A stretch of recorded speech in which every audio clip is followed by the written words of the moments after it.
أعلن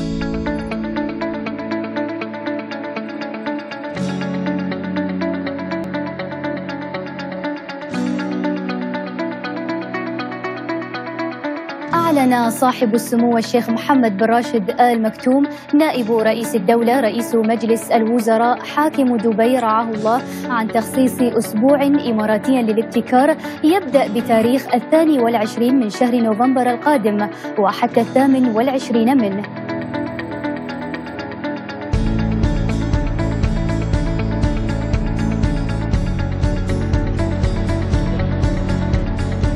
السلام عليكم، أنا اليوم وياكم في أسبوع الابتكار، أحد أكبر فعاليات الابتكار في العالم والتي ستغطي جميع إمارات الدولة ومناطقها بأكثر من مئات الفعاليات.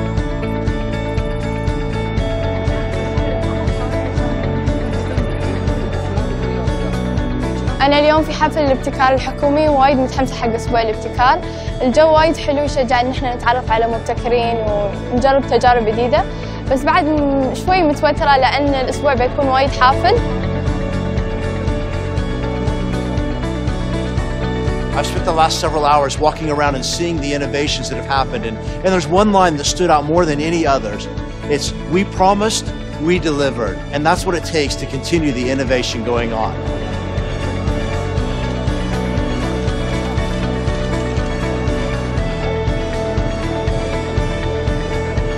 شفت العقول اللي عندنا؟ شفنا العقول اللي عندنا طال عمرك. هذه عضلاتنا. عضلاتنا نحن هاي التوجيهات. الله يحفظك. نفتخر نحن بشبابنا وشاباتنا. نقول كل حد يبتكر في كل مدرسة، في كل جامعة، في كل وزارة، في كل دائرة حكومية وفي كل بيت أيضا.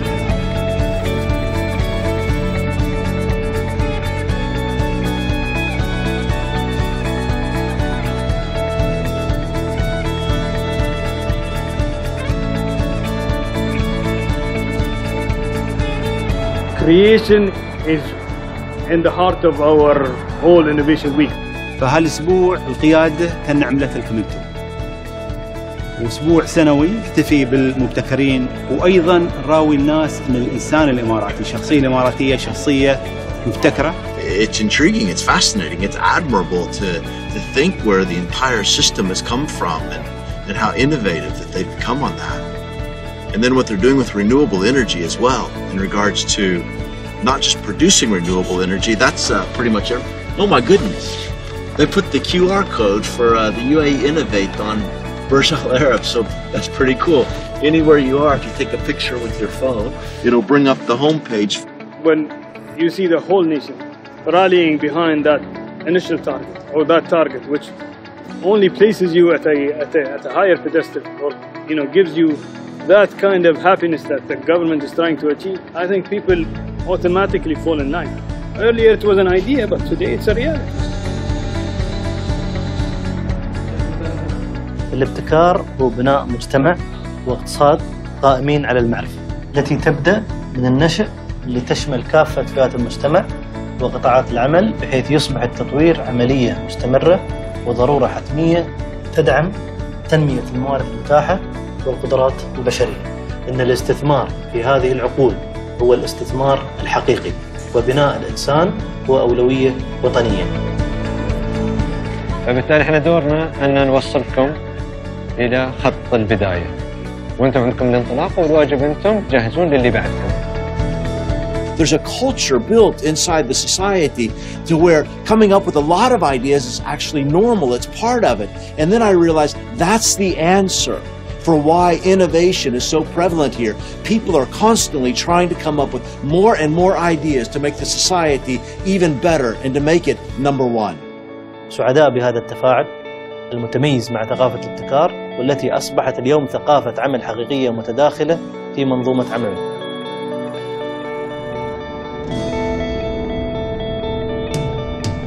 صباح الخير، ورشة عملنا اليوم في إمارة عجمان وموضوعها تحفيز الابتكار في الحكومة، وبعد ذلك أن زيارة لإمارة راس الخيمة وإمارة دبي. الابتكار حقيقة هذه من الأمور اللي بدينا احنا ناخذها في إمارة عجمان بمحمل الجد بشكل كبير. فاليوم أصبح من المهم أن هذا الإنسان يبدأ يشوف نفسه، فأكيد أن الابتكار بيكون أول الأبواب اللي نطرقها على أساس أن نكون بصمة في العالم. وهذه الموجة من الابتكار اللي بدينا فيها، الدولة تبغى ترتقي بعد أكثر من ذلك، تبغى نكون إحنا مصدر للسعادة في العالم، مش فقط السعادة داخل دولتنا.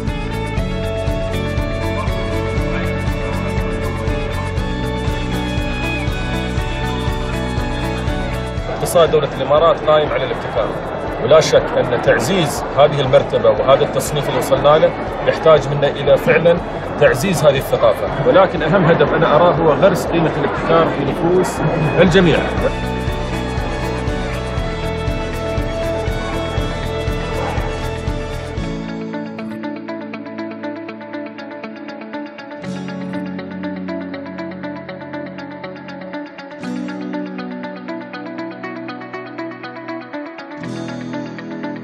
تفيدين إن شاء الله الحكومة وأنت من هالجيل النافع السار المنتبه اللي يفيد.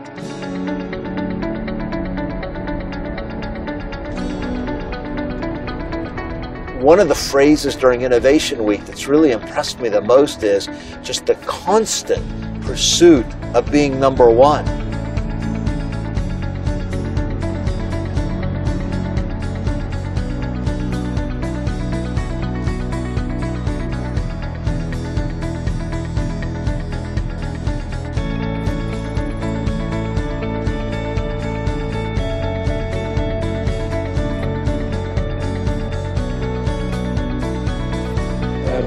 We at Khalifa Fund have funded 1,130 projects. And we try to work with them and identifying what is their skills and what are they passionate about. Exactly. When you find that piece of passion about them and you let them, you empower them to go about it, that fear of failure just fades away.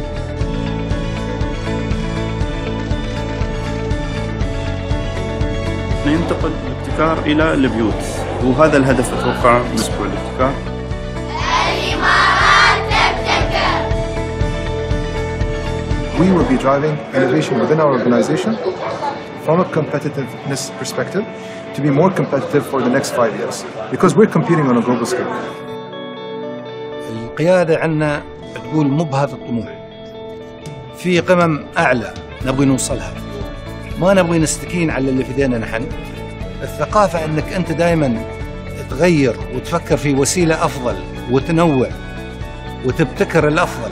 اعادة تحفيز الاماراتيين الحاليين اللي موجودين باللي سووه الاجداد عن ثقافة الابتكار، هذه هدف الرسالة الاساسية اللي اعلن عنها صاحب السمو رئيس الدولة.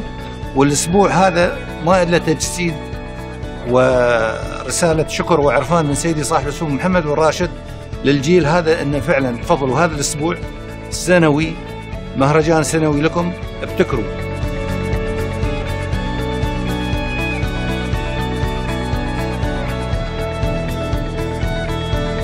الابتكار هو عنوان الرقي لأي مجتمع متحضر.